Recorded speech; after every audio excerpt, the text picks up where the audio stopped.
அடுத்த நிகழ்வாக சிறப்புரையாற்ற கழகத்தின் துணை பொதுச் செயலாளர் அண்ணன் ராஜ்மோகன் அவர்களை வருக வருக என வரவேற்கிறேன்.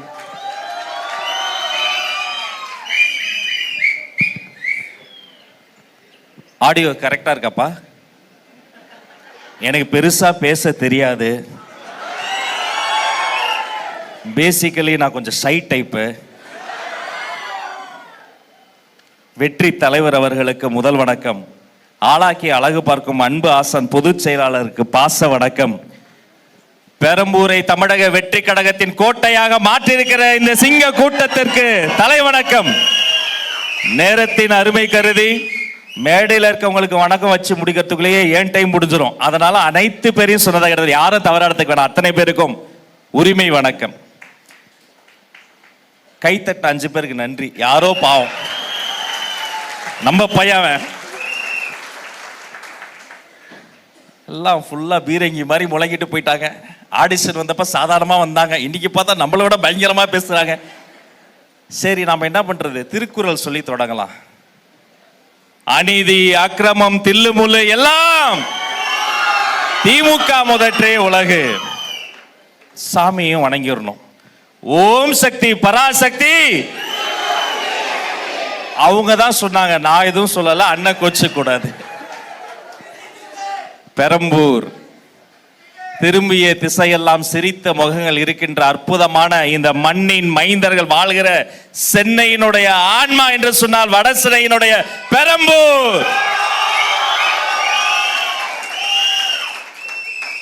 ஒரு நிமிஷம், காணாமல் போனவர்களை பற்றிய அறிவிப்பு. கடந்த 4.25 வருஷமாக எம்எல்ஏ ஆபீஸில் எம்எல்ஏக்களே காணவில்லை. பக்கத்துல பெரம்பூருக்கு பேருந்து நிலையம் கட்டியிருக்கிறார்கள், உட்கார்றதுக்கு சீட்டுகளை காணவில்லை. கொடுத்த வாக்குறுதிகள் காணவில்லை. 2026க்கு மேல திமுகவையே காணவில்லை. அதுல அண்ணன் சாதாரண ஆளா அவரு ஒட்டுமொத்த தமிழகத்திலேயே முத்து முத்தாக அந்த மண்ணின் மைந்தர்கள்லாம் மாவட்டங்களை மாற்றிக்கொண்டு பல சிறப்புகளை செய்கிற பொழுது சிறப்புக்கெல்லாம் சிறப்பு செய்யற மாதிரி எங்க பொதுச்செயலாளருடைய செல்ல புள்ள இந்த பெரம்பூர் மண்ணை வெற்றி கோட்டையாக மாற்றி இருக்கக்கூடிய அன்பு சகோதரர் சிவா அவர்கள்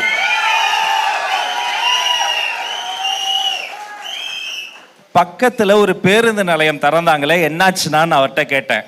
அவர் எனக்கு ஒன்று அனுப்புறாரு, பேருந்து நிலையத்தில் உட்கார்றதுக்கு சீட்டை காணவில்லை.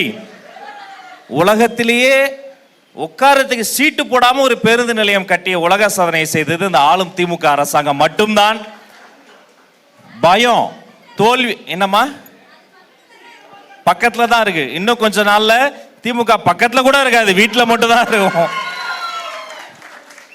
இத்தனை பேர் ஒவ்வொருத்தரும் ஒவ்வொரு மூலையில இருந்து ஒவ்வொரு ஊர்ல இருந்து, தஞ்சாவூர்ல இருந்து, திருச்சியில இருந்து, மதுரைக்கு பேச போனவங்க, அங்க பேச போனவங்க எல்லாரும் ஓடி திசையட்டும் இருந்து ஓடி வந்து இங்க நிக்கிறோம்னா ஏன் நம்முடைய வெற்றி தலைவர் அவர்களே 2026 தமிழ்நாட்டின் தலையெழுத்தை திருத்தி எழுத வேண்டும் என்று சொன்னால் நம்ம தங்க தளபதி அந்த முதலமைச்சர் நாற்காலியில் அமர வேண்டும்.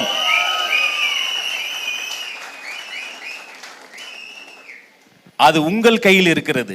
செயல் வீரர்களே, எலெக்ஷன் அன்னைக்கு நமது வாக்காளர்களின் கைகளில் வெற்றி வாக்கு மை வரணும். அந்த மை வாக்காளர்கள் கைக்கு வரணும்னா நம்ம அத்தனை பேருக்குள்ளாரையும் ஒரு மை வரணும். அது பேர் ஒற்றுமை. ஒற்றுமை ஒற்றுமை அது தானா வரும். ஏன் தெரியுமா?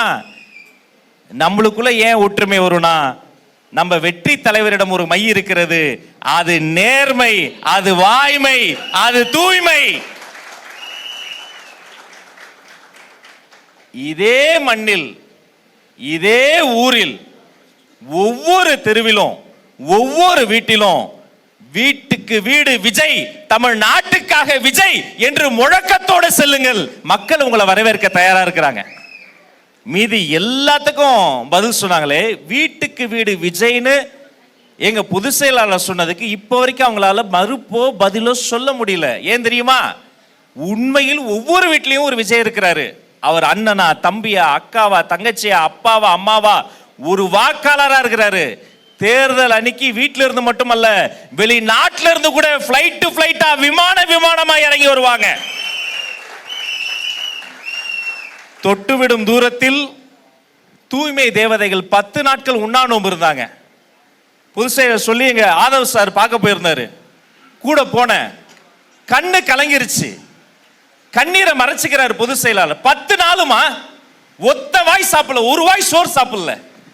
நான் தழுதழுத்து கேட்கிறாங்க, ஏன் சாப்பிட்றதானே சிஸ்டர், ஏன் சாப்பிட மாட்டீங்க? அந்த அம்மா சொல்லுது அண்ணன் கையை பிடிச்சிக்கிட்டு, சார் எங்களுக்கு ஒன்றும் வேணாம் சார், சாப்பாடுலாம் வேணாம் சார், இலவச கையுறை அதெல்லாம் ஒன்றும் வேணாம் சார், எனக்கு மரியாதை வேணும் சார், மதிப்பு வேணும் சார், என் பிள்ளைக்கு எதிர்காலம் வேணும் சார், இவ்வளவும் வேணும் சார். அதுக்கு 2026 தளபதி தான் தமிழ்நாட்டுக்கு முதலமைச்சர் வேணும் சார்.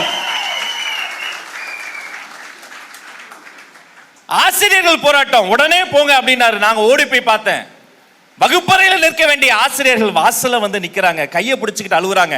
ஏன் சார் இப்படி இருக்கீங்க? ஒரு ஆசிரியர்கள் பாதிக்கப்பட்ட அந்த நாடே பாதிக்கும், வருங்காலத்தினுடைய தலைமுறையே போயிடும். என்ன சார் வேணும்னு அவங்க சொன்னாங்க.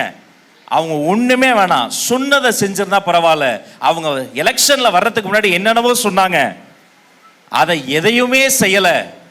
அவங்க சொன்னதை செய்யலனா சொல்வதை செய்யக்கூடிய தளபதி அவர்கள் தான் தமிழ்நாட்டின் முதலமைச்சர் வரணும்னு ஆசிரியர்கள் சொல்றாங்க, மாணவர்கள் சொல்றாங்க, மீனவர்கள் சொல்றாங்க, விவசாயிகள் முதல் விஞ்ஞானி இதைத்தான் சொல்றாங்க. நீங்க பார்த்துக்கிட்டே இருப்பீங்க தலைப்பு செய்திகள்ல. ஒவ்வொரு நாளும் சாயங்காலம் ஆச்சுதான் நான் பசங்க கூட அப்படியே வண்டியில போகும்போது கேட்டுக்கிட்டே இருப்பேன், பா இன்னைக்கு யாருப்பா, இன்னைக்கு யாருப்பா. ஒவ்வொரு நாளும் கொத்து கொத்தாக பல ஜாம்பவான்கள் நமது கடகத்தை நோக்கி ஈர்ப்பு விசையால, புவி ஈர்ப்பு விசையால இந்த பூமி பந்தின் மீது எல்லோரும் அப்படியே வருவதை போல அரசியல் ஈர்ப்பு விசையோட கட்சியில வந்துகிட்டே இருக்கிறாங்க. ஏன் நம்ம புரசை பாபு அண்ணனே எவ்வளவு பெரிய திமிங்கலம் இந்த சமுத்திரத்துக்குள்ள வந்திருக்கு, ஒரு நல்ல கரவழி தாங்க அவருக்கு.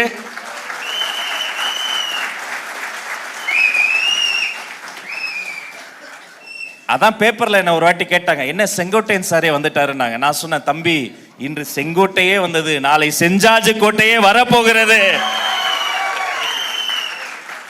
சாதாரண ஆள் அல்ல, 28 ஆண்டு காலத்துடைய உழைப்பு. பிறந்த குழந்தைக்கு தங்க மோதிரம் இப்பவும் போடுறீங்களா இல்லையா? ஜிஹெச்ல போட்டுக்கிட்டு இருக்கோமா இல்லையா? யார் போடுவா? பிறந்த குழந்தைக்கு தங்க மோதிரம், வளரும் குழந்தைக்கு ரொட்டி பால் முட்டை திட்டம், படிக்கும் குழந்தைக்கு விஜய் படிப்பகம். இவங்கள மாதிரி குடிப்பகம் கிடையாதுடா, படிப்பகம் நடத்தக்கூடிய கட்சி இது கட்சி. படிப்பில் ஜெயிச்சா எந்த குழந்தை வந்து என்ன தளபதி கிட்ட கூட்டு போனாலும் அதான் சொல்ல, நீ நல்லா படிச்சு ஃபர்ஸ்ட் மார்க் வாங்கினா, 10th 12th ஃபர்ஸ்ட் மார்க் வாங்கினா கூட்டு போறது. அவரு உன்னை தேடி வந்து தங்க முதலமோ வைரத்தோடும் போடுவார். ராஜாத்தி நல்லா படிமா. படிப்பில் வென்றால் தளபதி கல்வி விருதுகள், கல்லூரி சேர கல்வி உதவி தொகைகள், வாழ்வு நிறைக்க விஜய் குருதியகம், வயிற்றை நிறைக்க விஜய் விலையில்லா விருந்தகம். ஒரு சர்க்காரை நடத்தி கொண்டிருக்கக்கூடிய தலைவரின் தலைவர்.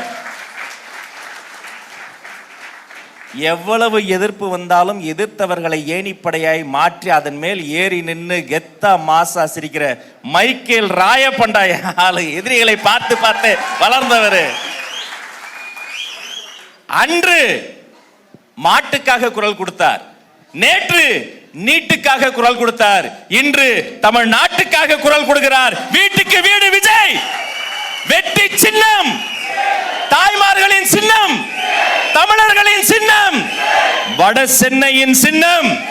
உங்கள் பொன்னான வாக்குகளை அதில் விழ வைப்பதற்காக ஓடி ஓடி வேலை செய்யுங்கள். உங்கள் அத்தனை பேருக்கும் நல்லதே நடக்கட்டும், நலமே சுழட்டும். மீண்டும் வெற்றி விழாவில் சந்திப்போம். நன்றி நன்றி நன்றி, வணக்கம். இந்த வீடியோ உங்களுக்கு பிடிச்சிருந்தா ஓபன் மைக் சேனலுக்கு லைக் பண்ணுங்க, ஷேர் பண்ணுங்க, கமெண்ட் பண்ணுங்க, சப்ஸ்கிரைப் பண்ணுங்க, பெல் பட்டன் மறக்காம அமுக்கிருங்க.